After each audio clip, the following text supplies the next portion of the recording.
Meus irmãos e minhas irmãs, paz e bem.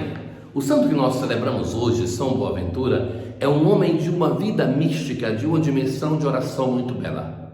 Boaventura é um homem que foi de cultura, é um doutor da igreja, ele deixou muitas obras escritas, é um homem de docência, um professor, é um homem de governo. Foi ministro-geral da Ordem Franciscana, foi um cardeal da igreja que tomou decisões muito vigorosas para salvar a igreja de Cristo, mas um homem de mística, de contemplação, e que deixou manuais sobre isso, que nos ajudam a fazer uma verdadeira experiência de Deus.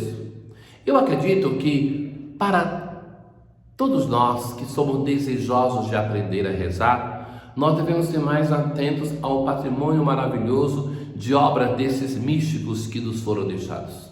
Então, de que muitos deles compendiaram, vamos até essas fontes, como ignorar para aprender a rezar obras de São Boaventura, para citar alguns, de Santa Teresa de Jesus, de Santa Teresinha do Menino Jesus, que muitas vezes eles foram obrigados pelos seus diretores espirituais a deixar alguma coisa escrita para ajudar-nos.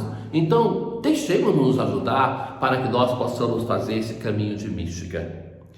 Ora, nós continuamos na leitura de hoje o diálogo que Deus tem com Moisés.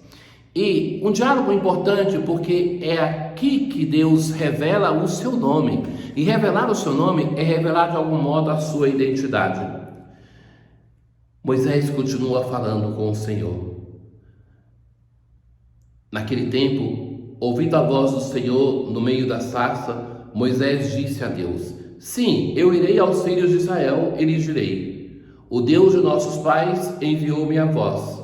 Mas se eles perguntaram: Qual é o seu nome? O que eles devo responder? Deus disse a Moisés: Eu sou aquele que sou. Ora, essa expressão que nós compreendemos naquilo chamado que é o tetragrama, as 4 letras do nome de Deus, Yahvé, Javé, é uma tradução difícil de se fazer. Yahvé quer dizer eu sou, mas esse verbo, o verbo ser em hebraico, é um verbo que denota mais do que a existência. Então, eu sou seria como dizer assim: eu sou aquele que livremente está ao teu lado para te libertar. É o Deus que assume, que toma parte do povo de Israel, que está ali ao lado do povo de Israel porque quer estar, que ama esse povo, que livremente adere a esse povo. É esta a revelação do nome de Deus. Ou seja, Deus se revela não somente como um ser, uma essência distante da humanidade, mas ele manifesta a sua identidade através do amor determinante que ele tem para com o povo de Deus. Ou seja, a identidade de Deus se manifesta na sua relação com o povo de Israel. Esta é a grandeza do nosso Deus, do seu amor. Assim dirás aos filhos de Israel: O Senhor, o Deus de vossos pais, o Deus de Abraão, o Deus de Isaque e o Deus de Jacó, enviou-me a vós. Este é o meu nome para sempre. Este é o meu nome para sempre. Para sempre, definitivamente, o povo de Israel está na história do nosso Deus. E vai mandar Moisés, primeiramente, dizer ao povo, mas depois dizer aos anciãos de Israel, que vai dizer assim: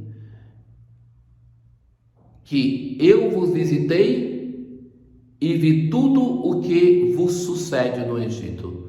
Mais uma vez, Deus se manifesta não como um Deus imparcial, mas um Deus que toma parte do seu povo sofredor e que vai prometer para este povo levá-lo para uma terra onde corre leite e mel. E eles juntos deverão ir até o rei do Egito e dizer a ele: O Senhor, o Deus dos hebreus, veio ao nosso encontro, e agora temos de ir a 3 dias de marcha no deserto para oferecermos sacrifícios ao Senhor nosso Deus. Então, eles vão até o faraó para dizer: nós vamos partir, mas vamos partir para quê? Para oferecer um sacrifício, para agradecer a ação que Deus fez para o seu povo. Eu sei, no entanto, que o rei do Egito não vos deixará partir. se não for obrigado por mão forte. Por isso estenderei minha mão e castigarei o Egito com toda a sorte de prodígios. Então é o anúncio das pragas que recairão sobre os egípcios por causa da dureza do coração deles. Irmãos caríssimos, nós estamos hoje em uma página fundamental da Bíblia. A revelação que Deus faz do seu nome vai marcar todos os livros seguintes. Ele é um Deus que livremente opta por nos amar, por estar ao nosso lado, por não nos abandonar. Ele é o Deus que é eu sou e que depois vai se apresentar como o Deus conosco em Jesus Cristo. É o Deus que nos ama apaixonadamente. No Evangelho de hoje, nós temos a continuação daquele momento místico de Jesus, a oração onde ele louva o Pai porque se revela aos pequenos. E vai dizer assim: vinde a mim todos vós que estáis cansados e fatigados, sob o peso dos vossos fardos, e eu vos darei descanso.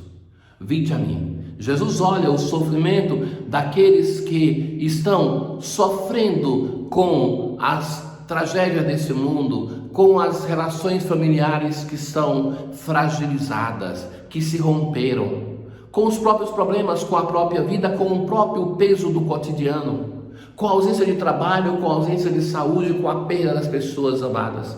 Todo esse peso, Jesus está dizendo: vinde a mim, todos vós que estáis cansados e fatigados, e eu vos darei descanso. Tomai sobre vós o meu jugo e aprendei de mim.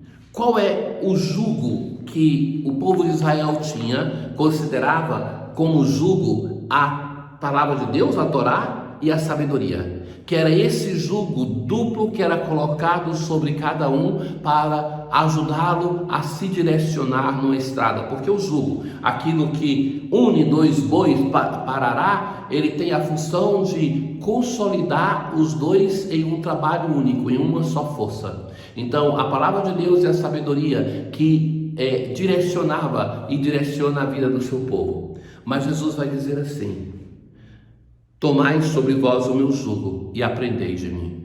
Esta é a única vez do Evangelho que Jesus se apresenta diretamente como modelo. Aprendei de mim, porque sou manso e humilde de coração. Então, como é que se vive a relação com a palavra de Deus? Como é que se aceita a sabedoria de Deus na nossa vida? Através da mansidão e da humildade.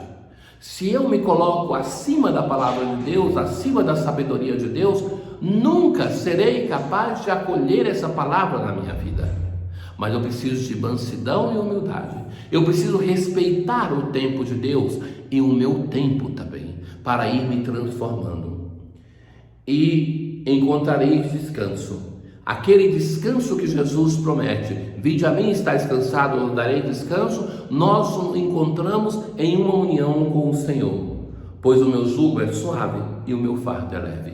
A palavra de Deus, a que nos convida a uma conversão, não é um jugo pesado. O próprio Antigo Testamento vai insistir muito isso. Essa palavra vai dizer, por exemplo, o salmista me fez mais sábio que todas as outras pessoas. Então é esta palavra que nos é oferecida. Mas a palavra por excelência é o próprio Filho de Deus, que é a palavra de Deus encarnada. É Ele, Jesus, que se apresenta hoje como modelo para todos nós. Aprendei de mim. Quantas vezes na nossa vida nos faz falta mansidão e humildade? Aprendamos com Ele. Nos nossos momentos de raiva, de desespero, de impaciência, olhemos para Jesus. É Ele, o Senhor, que não nos faz um discurso, mas Jesus é para nós modelo de vida de fé, modelo de quem abre a vida para que a palavra de Deus, a sabedoria de Deus, possa entrar e nos transformar. Irmãos caríssimos, mais uma vez nós estamos diante de uma palavra viva e eficaz que nos chama à conversão e que pode operar milagres, transformações profundas na nossa vida. Acolhamos esta palavra. Tenham todos um bom dia. O Senhor esteja convosco, Ele está no meio de nós.